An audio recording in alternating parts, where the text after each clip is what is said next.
This is our spiced apple caramel and pecan Swiss roll. To make this, we're going to crack 3 medium eggs into a large bowl, along with 100 grams of light brown soft sugar.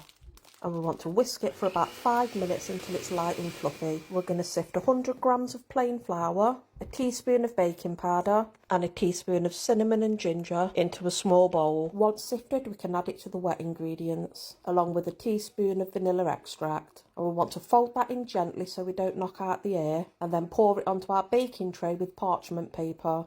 We want to smooth it all out into the corners and then bake it at 180 degrees Celsius for 10 minutes.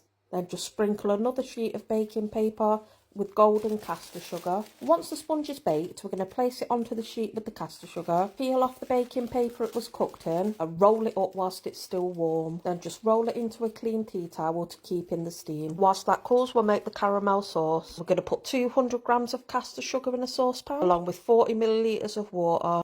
Cook on high until you get brown thick caramel, and then we'll add 100 grams of butter and let that melt in off the heat, and then we'll add 120 millilitres of double cream. Then it goes back on the heat just for a minute until you get your nice caramel sauce. Then cover it over and let it cool, and we'll get started on the apples. We want 2 medium apples peeled and cut into chunks, a squeeze of half a lemon, a tablespoon of sugar, and a teaspoon of cinnamon. I want to cook that for about 5 minutes until it just starts to soften but doesn't go mushy. Allow that to cool and then make the cream. That's 300 millilitres of double cream, 40 grams of icing sugar and a teaspoon of vanilla extract, and whisk it until it thickens.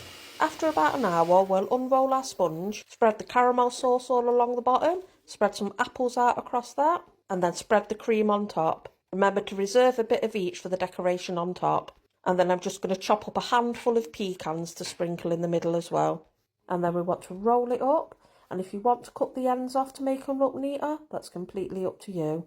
Sprinkle it all over with icing sugar.